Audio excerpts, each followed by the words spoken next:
paparan dan diskusi terkait pemetaan pemangku kepentingan bidang logistik dalam penanggulangan bencana, dan juga pembentukan tim perumus dan kelompok kerja logistik dan peralatan provinsi di Sulawesi Tengah. Saya share screen dulu.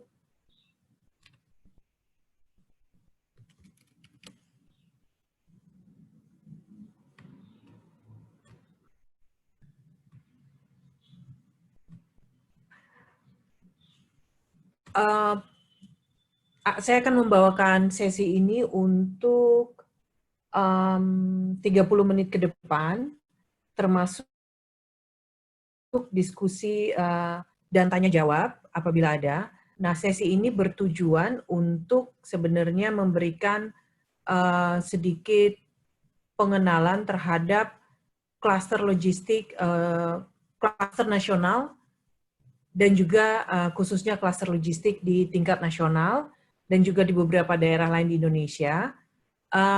Dan juga tujuan lain, output dari sesi ini adalah, yang pertama adalah kesepakatan kita terkait pemangku kepentingan yang akan terlibat di dalam KKLP, dan juga pembentukan kesepakatan terhadap struktur KKLP untuk Sulawesi Tengah, dan kesepakatan dan pembentukan tim perumus untuk KKLP Sulawesi Tengah.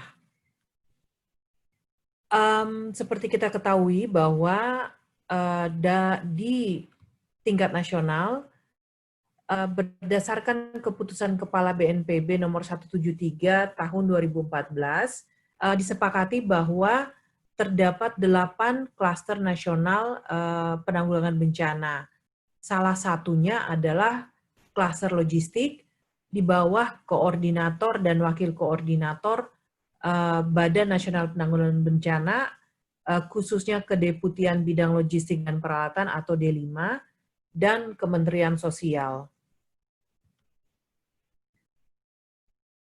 Klaster nasional bekerja di seluruh fase penanggulangan bencana, mulai dari pencegahan, mitigasi, kesiapsiagaan, tanggap darurat, rehabilitasi, dan juga fase rekonstruksi.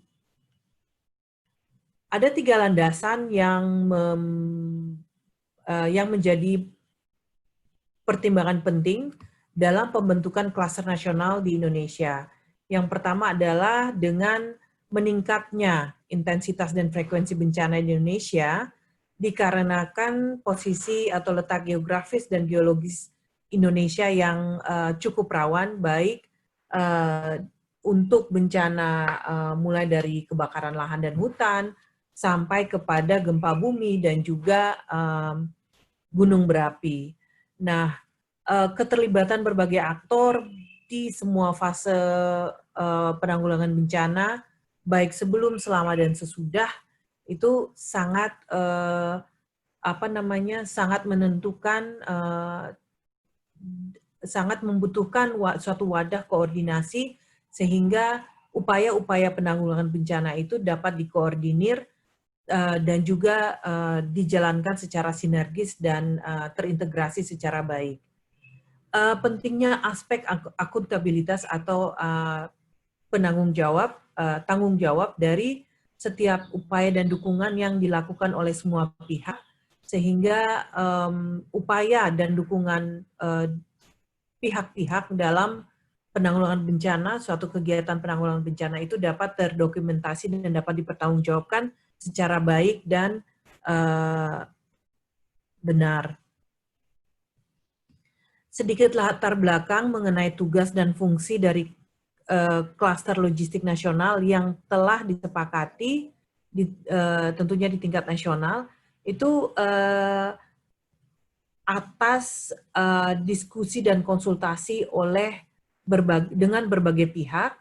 Jadi pada tanggal 12 November 2019, tim perumus klaster nasional logistik itu membawa draft uraian tugas dan tanggung jawab untuk dikonsultasikan secara luas kepada pemangku-pemangku kepentingan, baik yang di tingkat nasional maupun di tingkat provinsi.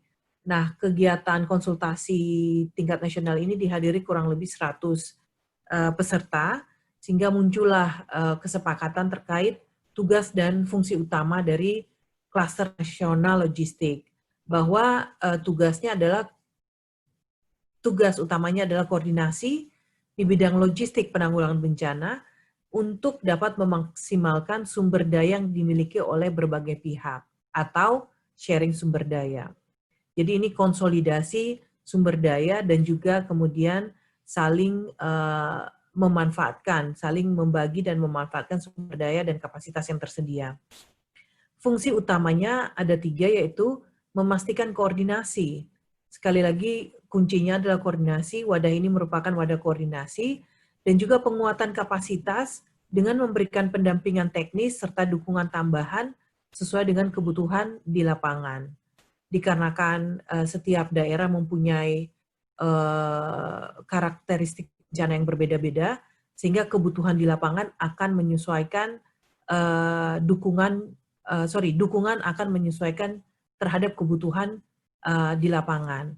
Tentunya kebutuhan Sulawesi Tengah akan berbeda misalnya dengan kebutuhan di Sulawesi Utara atau Sulawesi Selatan.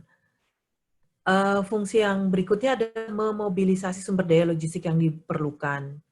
Nah, sekali lagi, klaster nasional ini fungsinya koordinasi, kemudian juga mengkonsolidasi dan memobilisasi sumber daya yang tersedia dari pemangku-pemangku kepentingan bidang logistik. Kemudian fungsi ketiga adalah menggantikan secara sementara tugas pemerintah daerah dalam logistik penanggulangan bencana pada saat tanggap darurat apabila diperlukan. Jadi ini sekali lagi klaster logistik itu fungsinya koordinasi dan mendukung kapasitas-kapasitas yang ada di daerah. Sehingga kalaupun menggantikan itu hanya bersifat sementara. Bagaimana pengaturan kelembagaan atau keanggotaan klaster khususnya untuk kelompok kerja logistik dan peralatan yang ada di daerah?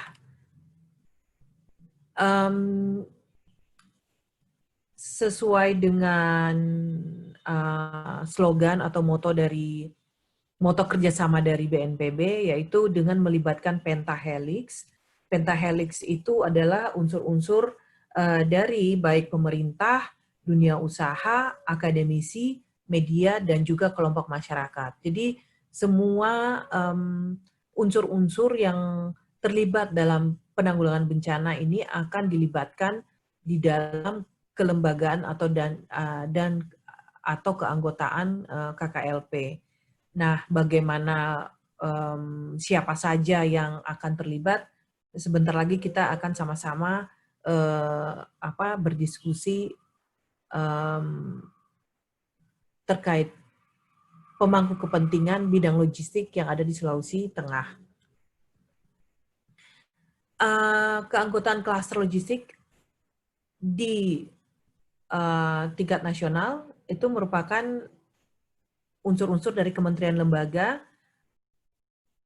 yang dianggap memiliki kemampuan mobilisasi masyarakat, sarana dan prasarana, informasi, keamanan, dan juga pendanaan untuk mendukung kelancaran kegiatan logistik, mulai dari perencanaan, persiapan, pelaksanaan, dan evaluasi, sampai pada pelaporan atas seluruh kegiatan penanggulangan dampak bencana. Jadi sangat komprehensif kegiatan klaster logistik sesuai dengan kesepakatan klaster nasional bahwa fungsinya itu meliputi semua unsur atau fase kegiatan penanggulangan bencana. Berikut adalah pengaturan kelembagaan atau keanggotaan klaster nasional logistik yang telah disepakati di tingkat nasional. anggota khusus untuk keanggotaan itu melibatkan semua unsur-unsur kementerian dikarenakan akan mempermudah dalam tentunya dengan kapasitas dan sumber daya yang sudah ada di setiap kementerian itu itulah yang diprioritaskan, dan apabila ada kesenjangan maka tentunya mitra dan juga dari dunia usaha dan unsur-unsur pentahelix yang lain akan dilibatkan untuk bersama-sama mengisi kesenjangan dan tantangan logistik dalam penanggulangan bencana.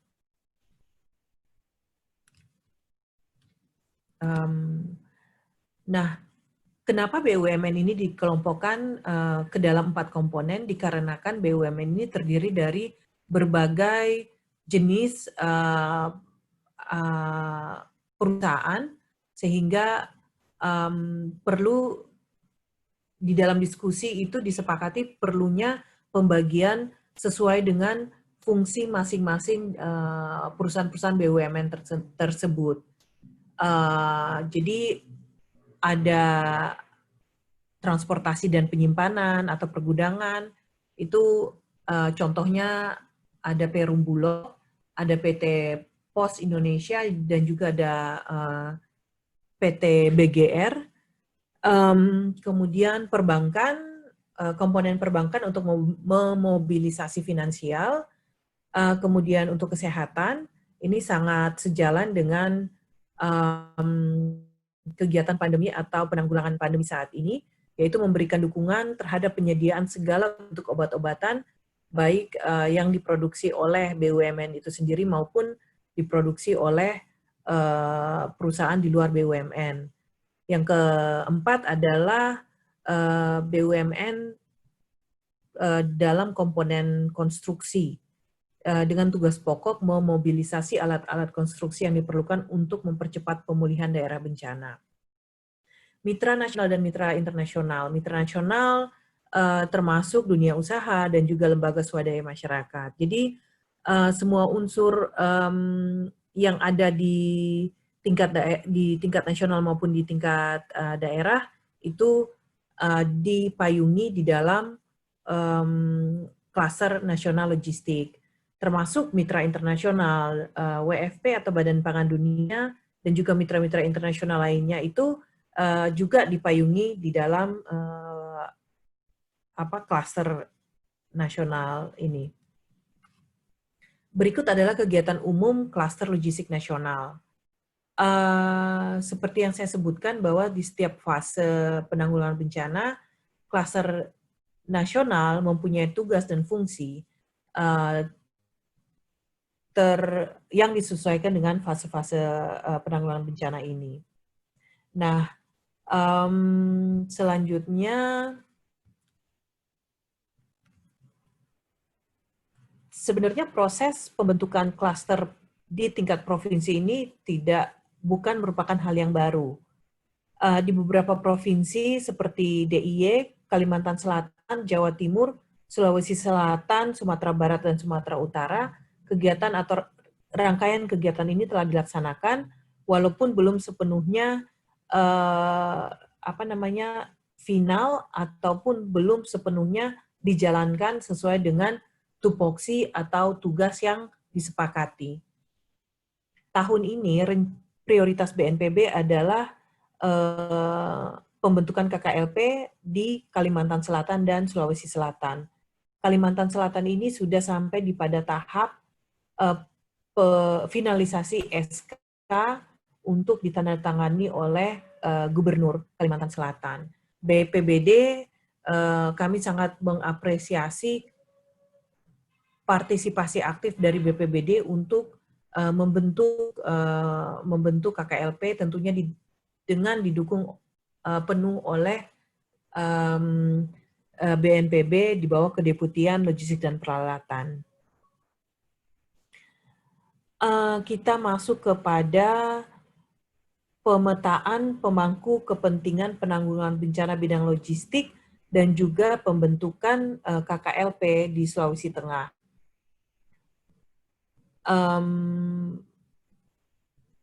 Nah, berikut adalah struktur dari tim perumus di Sulawesi Selatan yang telah disepakati di dalam kegiatan lokakarya Agustus tahun lalu, bahwa pengarah adalah Sekda Provinsi Sulawesi Selatan. Jadi Sekda ini kami sudah menemui secara bilateral di bulan Februari yang lalu.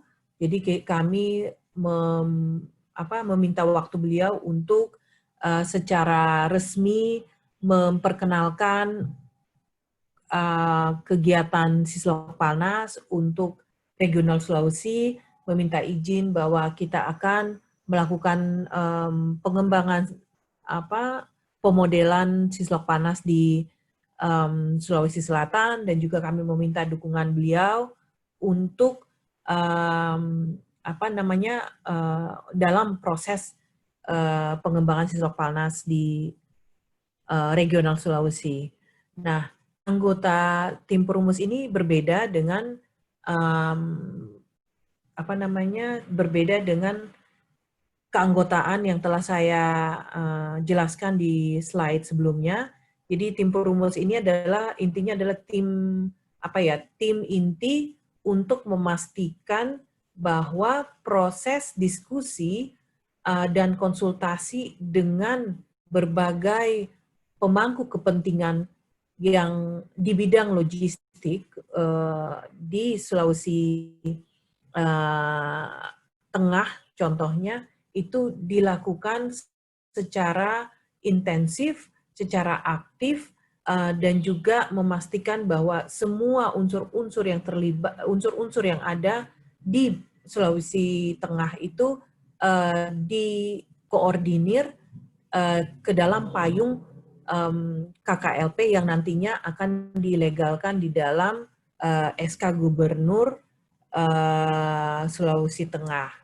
Sehingga keanggotaan tim perumus ini tidak besar, kita sebisa mungkin batasi untuk memastikan bahwa proses ini tidak berlarut-larut. Berikut adalah salah satu contoh struktur KKLP atau klaster provinsi di Sulawesi Selatan. Jadi walaupun secara struktur kelihatannya adalah sangat sebenarnya ini strukturnya hierarki ya, bukan hierarki ya. Struktur dari KKLP atau klaster ini sebenarnya horizontal, semua pihak itu saling berkoordinasi. Tetapi tentunya kalau Bapak Ibu punya ide yang lebih baik tentang jenis struktur, silahkan kita bisa diskusikan bersama-sama. Nah, ini adalah SK dari Provinsi DIY, ditandatangani oleh Gubernur. SK ini mungkin perlu penyelarasan lagi dengan dibentuknya dikembangkannya uraian tugas dan tanggung jawab dari klaster nasional logistik beberapa waktu lalu, sehingga di daerah bisa menyesuaikan. Nah, ini adalah beberapa struktur. Jadi kita akan bersama-sama berdiskusi seperti apa struktur KKLP yang cocok untuk Provinsi Sulawesi Tengah, siapa saja yang akan terlibat dalam menggodok uraian tugas dan tanggung jawab dari KKLP atau klaster di Provinsi Sulawesi Tengah, dan siapa saja organisasi OPD instansi yang harus masuk ke dalam keanggotaan KKLP. Kita masih punya waktu 11 menit. Mungkin ini 3 pertanyaan penting yang bisa kita diskusikan. Tetapi apabila ada pertanyaan terkait dari slide yang saya baru jelaskan, waktu dan kesempatan diberikan kepada Bapak Ibu.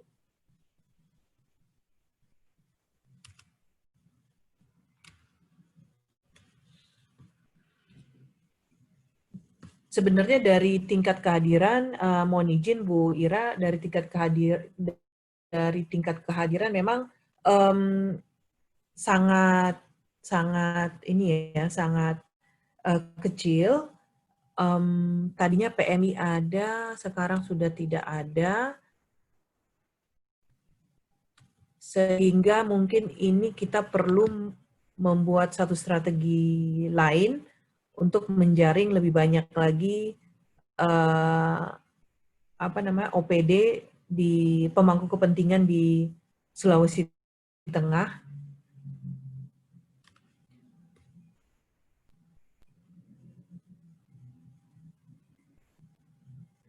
Atau mungkin ada masalah jaringan. Kita punya rekan dari... Izin, Bu. Boleh? Laura. Silahkan. Iya, saya ingin menanyakan sesuatu hal. Boleh? Ini saya lihat struktur organisasi KKLP di tiap provinsi berbeda-beda ya, Bu. Betul. Ini apakah memang belum ada suatu bagan yang standar itu, yang artinya mungkin perlu ada semacam peraturan yang sehingga struktur organisasi di setiap provinsi mungkin bisa baku sama. Mungkin seperti itu satu. Kedua, ini untuk mengingatkan lagi agar dinas kesehatan juga disertakan, Bu, dalam bidang-bidang ini. Ini seperti saya lihat tadi yang di Sulawesi Selatan ini ada sekretaris dinas kesehatan, tapi di bidangnya ini belum ada keanggotaan dinas kesehatan. Kemudian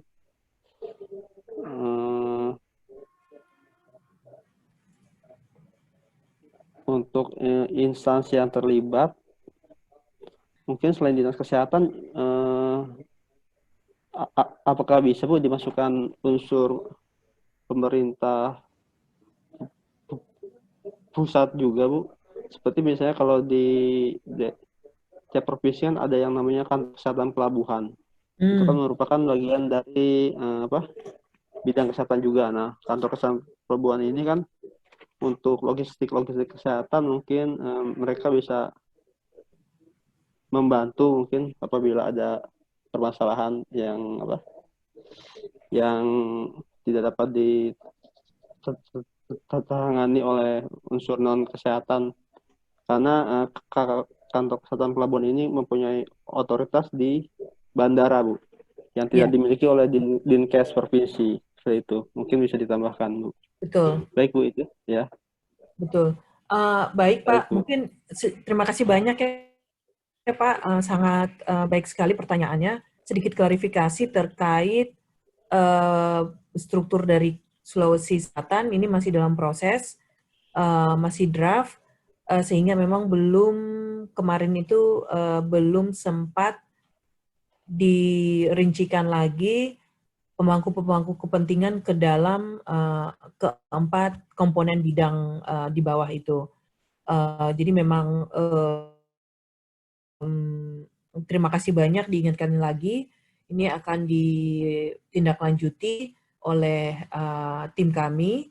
Kemudian memang untuk struktur KKLP atau klaster ini yang di daerah kita, kami tidak mempunyai suatu sistem atau struktur yang baku, dikarenakan memang OPD atau pemangku kepentingan yang aktif di daerah itu berbeda-beda gitu. Jadi jadi memang untuk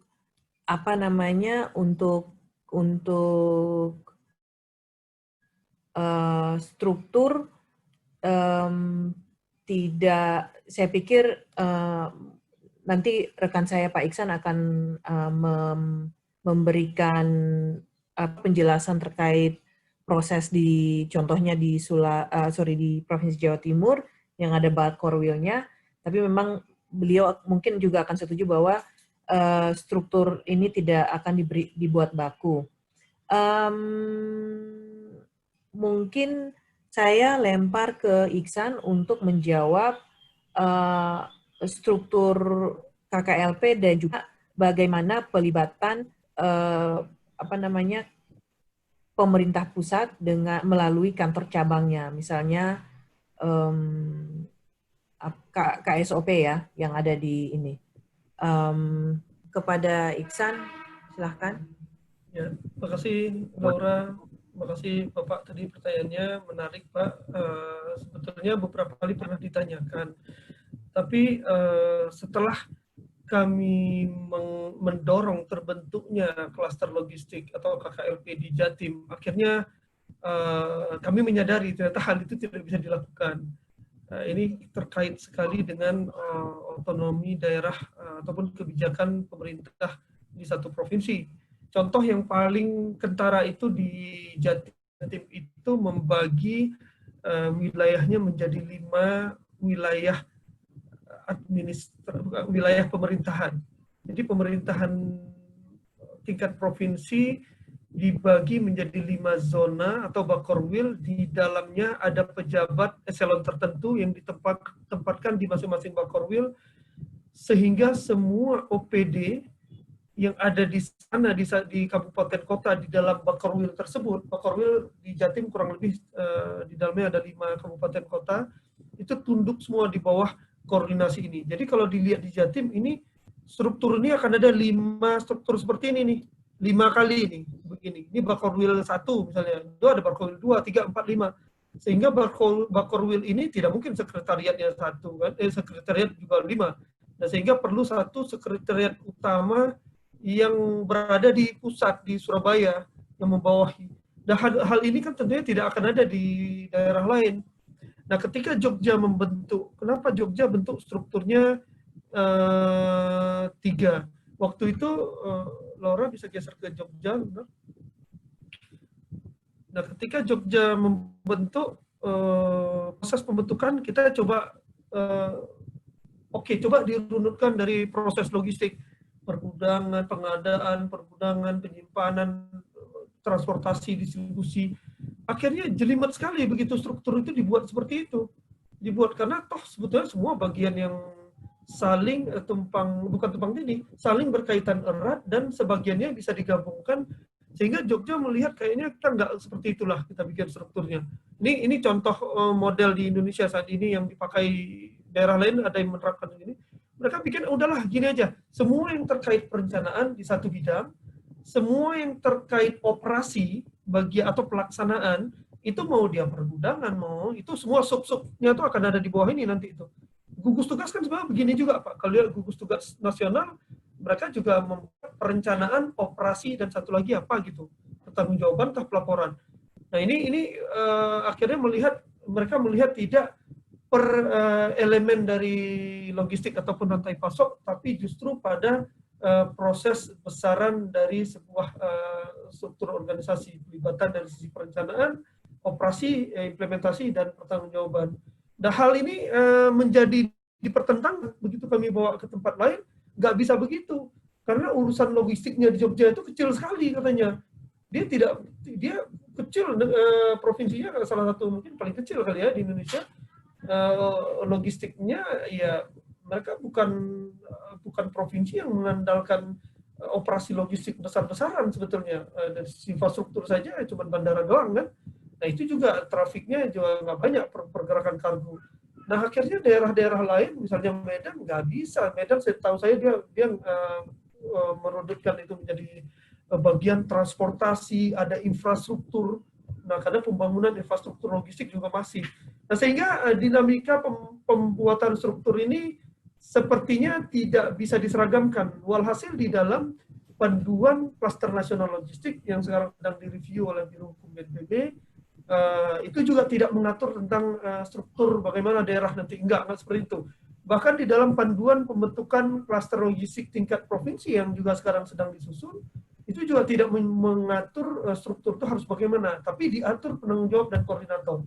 Karena di Jogja contohnya, itu penanggung jawabnya, koordinatornya itu dinas sosial, wakilnya itu BPBD. Sebetulnya ini memang konsensus, kesepakatan secara musyawarah. Namun kalau dilihat dari sisi mandat tusi aturan perundang-undangan, semestinya BPBD menjadi koordinator sebagaimana diatur aturannya seperti itu. Nah, karena itulah akhirnya daerah semua provinsi lain kecuali Jogja ya koordinator selalu BPBD, wakil selalu Dinsos, karena memang di pusat juga seperti itu, BNPB menjadi koordinator, wakil Kemensos. Nah, itu untuk struktur. Kemudian untuk keanggotaan ini di awal-awal juga menjadi perdebatan, apakah hanya OPD atau SKPD atau instansi vertikal. Tapi begitu diskusi bulan lalu dengan Kalsel sekarang draft SK Pergubnya itu sudah masuk ke Biro Hukum, itu muncul banyak sekali antusiasme dari rekan-rekan instansi vertikal, misalnya Syah Kantor KSOP, kemudian BMKG, dan beberapa Otban juga kita usulkan otoritas bandar. Nah, itu kan semua instansi vertikal. Nah, tapi Kalsel menekankan kembali, waktu itu ada salah satu peserta menekankan sebetulnya organisasi instansi vertikal pun ketika dia ada di satu provinsi, karena sesuai undang-undang gubernur itu sebenarnya perpanjangan tangan dari pemerintah pusat, maka semua akan tunduk di bawah perintah gubernur sebetulnya, yang dalam hal ini Sekda yang ditunjuk menjadi kepala ex officio dari kepala BPBD sebetulnya. Nah, sehingga instansi vertikal sekarang udah masuk, Pak. Udah masuk tuh di dalam rancangan yang awal-awal memang nggak masuk. Dia selalu berada di dalam, kalau saya nggak salah, tim pendukung atau apa begitu. Nah, perannya ya ketika memang dibutuhkan akan mengambil peran. Tapi yang terakhir-terakhir ini, setelah kita pelajari, ini termasuk yang di Sulawesi ini, itu akan kita masukkan tentunya. Bahkan kita akan mendorong pusat krisis misalnya, nah, itu harus masuk. Nah, begitu juga dengan instansi vertikal bea cukai. Bukan tidak mungkin, satu saat mudah-mudahan tidak kejadian bencana skala besar, maka bea cukai kalau tidak dipayungi dengan legalitas macam ini, itu akan sangat kompleks dari sisi koordinasinya nanti. Itu harus bersurat ke pusat lagi dan sebagainya. Belum lagi nanti BUMN. BUMN rencana mau dijaring melalui kemitraan strategis dengan Kementerian BUMN, karena nggak mungkin ada Kasapura, Pelindo, Pelni, SDP, itu banyak sekali itu, nggak mungkin satu persatu rasanya. Nah, sehingga akan dijaring dan akan dibuat satu kemitraan seperti itu. Begitu mungkin Pak dan Laura, silakan over. Saya bisa tambahkan sedikit. Ya, Bu Ira, silakan Ibu. Ya. Silakan Bu. Terkait dengan memang kita membuat itu jadi baku, Pak, karena pertama tergantung kebutuhan masing-masing daerah. Karena satu, karakteristik masing-masing daerah itu berbeda-beda. Kemudian yang kedua, permasalahan masing-masing daerah itu juga berbeda-beda. Jadi kita melihat situasi dan kondisi masing-masing daerah. Contohnya misalnya, pada saat kita melakukan operasi tanggap darurat, kan ada gugus, kan ada struktur di dalam posko itu. Tetapi situasi daerah itu berbeda-beda, sehingga kita membuat struktur sesuai dengan karakteristik dan kebutuhan masing-masing daerah. Sehingga kita membuatlah satu struktur di dalam posko untuk tanggap darurat. Sama halnya pada saat sekarang, kita yang lalu itu gugus tugas, kemudian sekarang satuan tugas untuk penanganan COVID. Tidak semua BPBD di situ terlibat. Tidak semuanya. Padahal di pusat itu kan koordinator ketua satgasnya adalah kepala BNPB. Tetapi kita tidak bisa memaksakan daerah untuk membuat itu jadi harus seperti ini, harus baku. Otoritas dan otonomi daerah itu membuat kita harus lebih fleksibel. Jadi tadi pendekatannya adalah fungsinya, bukan pada bagaimana keterlibatan semuanya, tetapi masing-masing daerah kita berikan otoritas untuk membuat satu struktur yang kira-kira lebih efektif, lebih efisien. Jadi kita memberikan keleluasaan, fleksibilitas kepada daerah, kira-kira yang lebih efektif untuk membuat satu struktur itu seperti apa. Jadi kita harus lebih akomodatif juga. Kemudian kita khawatirnya jadi benturan-benturan karena struktur. Itu. Makanya kita memberikan otoritas kepada daerah bahwa ada contoh yang seperti ini loh, ada yang seperti ini silahkan. Yang sesuai dengan kondisi masing-masing daerah dan pemerintah daerah yang paling berkompeten di sini, yang disepakatinya yang mana. Khawatirnya nanti kita buat yang baku, pemerintah daerahnya tidak bisa menerima seperti itu. Makanya kita lebih kepada fungsi.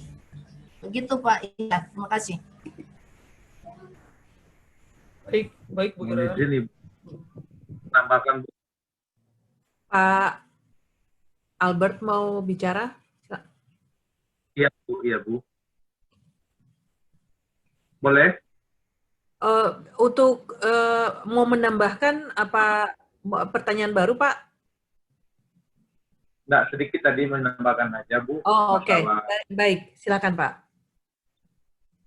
Tadi teman saya itu Dr. Eko sudah Bu. Nah, saya tadi yang dari awal saya bicarakan, sebelumnya saya mohon izin Bapak Ibu, terlalu banyak bicara saya. Mohon izin, mohon maaf. Emang forumnya tadi Pak, dari silakan Pak. Kami sangat-sangat Ya, ya. senang Bapak. Dengan senang hati Pak, Dari dengan awal. senang hati. Terima kasih banyak.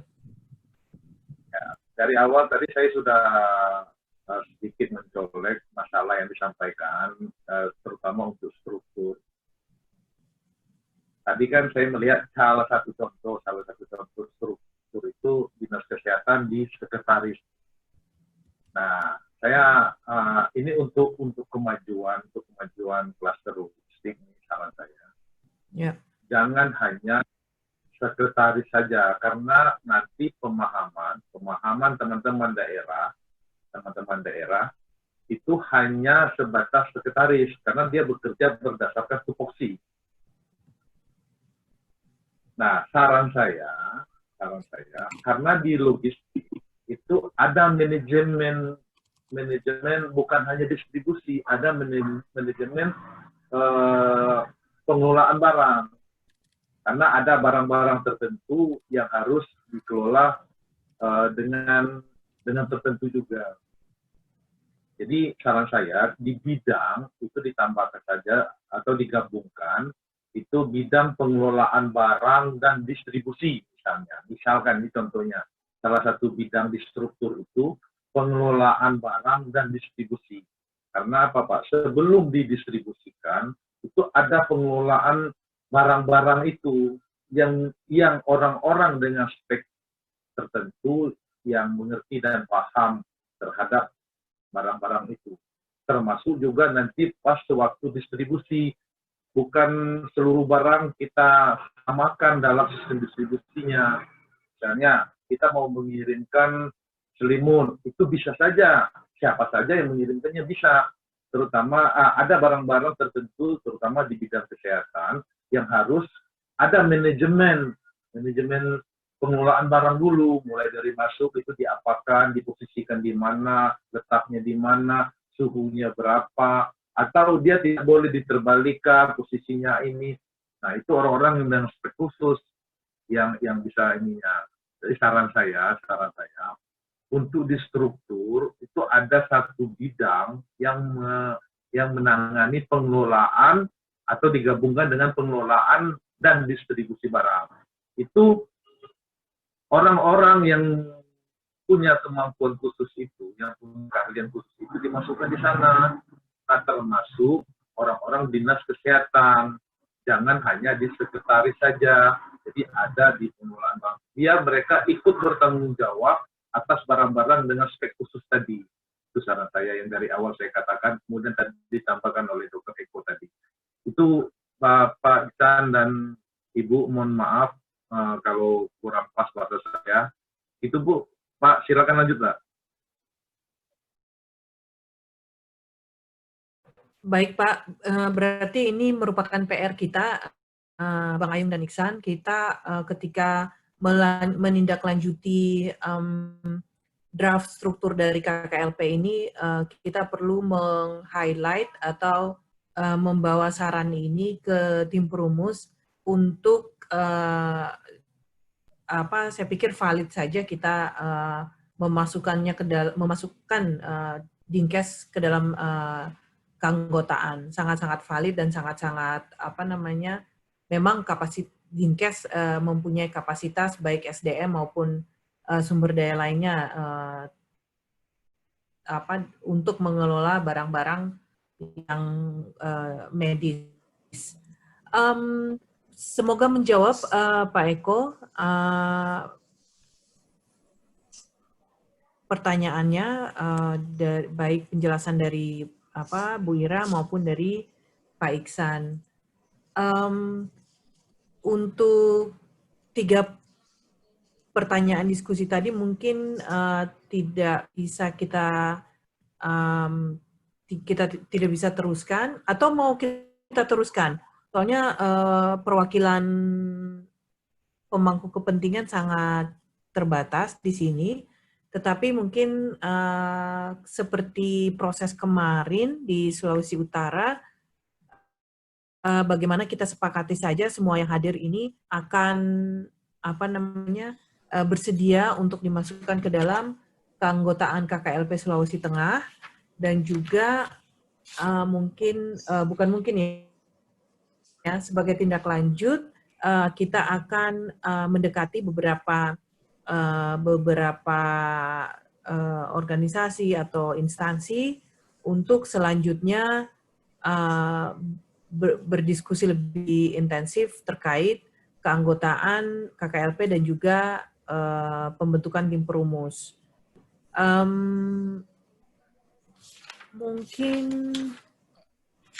Mungkin itu saja, Iksan, dari saya. Untuk diskusi selanjutnya mungkin kita bisa mengajak pusat krisis juga untuk berdiskusi tentang tim perumus untuk Sulteng, kemudian PMI yang mungkin nggak ada lagi, dan juga LPBI, NU di sini, termasuk Bulog ya, dan Basarnas. Mungkin tim kecil ini kita bisa manfaatkan sebagai pintu masuk untuk mendekati atau menggalang lebih banyak lagi pemangku kepentingan. Ini sebagai pintu masuk aja. Mungkin itu saja. Apakah kita mau melanjutkan ke agenda berikutnya? Oke, Lau. Ya. Terima kasih untuk pemaparannya dan juga untuk masukannya tadi dari Pak Albert. Untuk agenda berikutnya, karena dari aspek pemangku kepentingan, karena yang menyebut dengan pemetaan kapasitas logistik Sulawesi Tengah, kalau boleh usul mungkin kita jadwal ulang atau bagaimana nanti pertimbangannya. Karena memang kita kan mau fokus untuk pemetaan kapasitas yang ada di Provinsi Sulawesi Tengah. Jadi itu mungkin usul dari kami supaya nanti bisa lebih efektif, kira-kira begitu. Baik. Berarti kita skip agenda pengkajian kapasitas logistik. Kita masuk ke penutupan kali ya, rangkuman dan penutupan. Mungkin untuk penutupan Iksan mau merangkum? Boleh Laura, tapi nanti mungkin bisa ditambahkan. Boleh. Saya pikir diskusi kita terlepas dari kehadiran memang tidak terlalu ramai, tapi secara keterwakilan sebenarnya saya lihat sudah ada di sini. Ada perwakilan pemerintah pusat, tadi ada PMI, mewakili NGO, komunitas masyarakat, dunia usaha, ada Bulog di sini,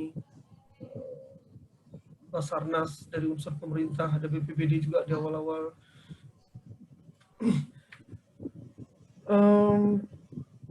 Proses pembentukan, jadi sebetulnya hari ini harapannya pertama pertama kita memang mensosialisasikan ini. Harapannya Bapak Ibu sekalian terpapar bahwa ada inisiatif besar yang dilakukan pemerintah Indonesia di bawah koordinasi BNPB, sehingga di dalam proses perencanaan pendirian dari hub logistik ini kita semua saling terlibat, sehingga output yang dihasilkan juga menjadi output bersama. Artinya jika ada hal-hal penting, concern dari rekan-rekan sekalian yang memang tidak masuk di dalamnya, bisa diakomodir di dalam proses perencanaan. Kemudian harapan kedua tadi, bisa kita sepakati semua minimal tim perumus lah sebetulnya. Karena tim perumus ini akan menjadi tim perpanjangan atau tim yang akan, tim capek-capek lah, yang akan mengurus bersama kami ini menggodok rancangan draft SK Gubernur misalnya untuk pembentukan klaster logistik provinsi. Namun secara anggota yang hadir tentunya masih sedikit sekali, sehingga belum bisa kita lakukan. Begitu juga dengan identifikasi anggota tadi.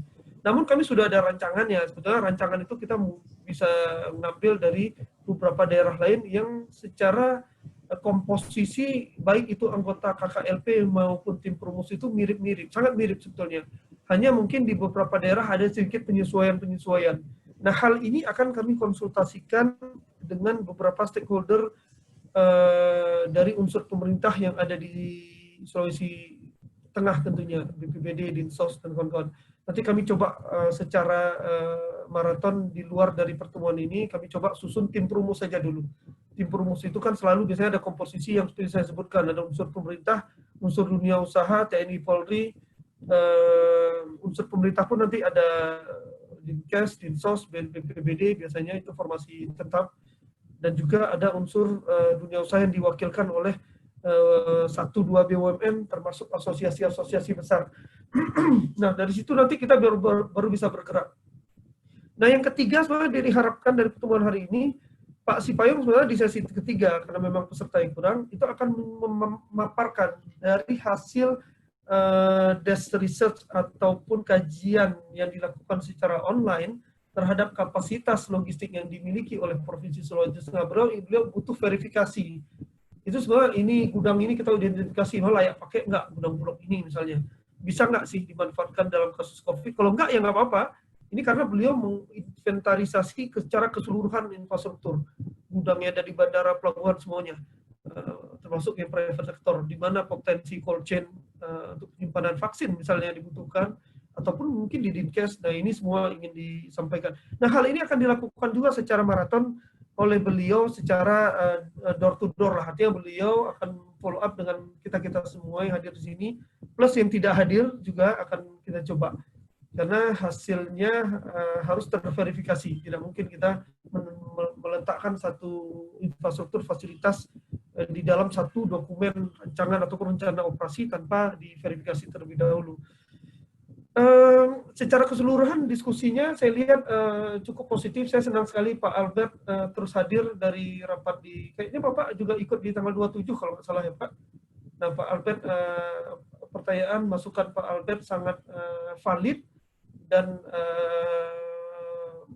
betul, ngeklik sekali Pak, pertanyaan Bapak itu valid, struktur. Nah, misalnya kan sederhana aja, kenapa nggak distandarkan misalnya tadi dari Puskris juga kan. Nah, atau beberapa pertanyaan, saya senang sekali pertanyaan yang men-trigger ke diskusi yang lebih ke arah yang sangat positif lagi, sangat membangun. Mudah-mudahan di pertemuan selanjutnya akan lebih banyak peserta yang juga sangat aktif di dalamnya. Mungkin itu saja, Laura, nggak banyak sih poin-poin rangkuman, sedikit aja, tapi saya lebih meng-highlight tadi 3 target utama kita sebenarnya yang mau kita capai di hari ini. Terima kasih.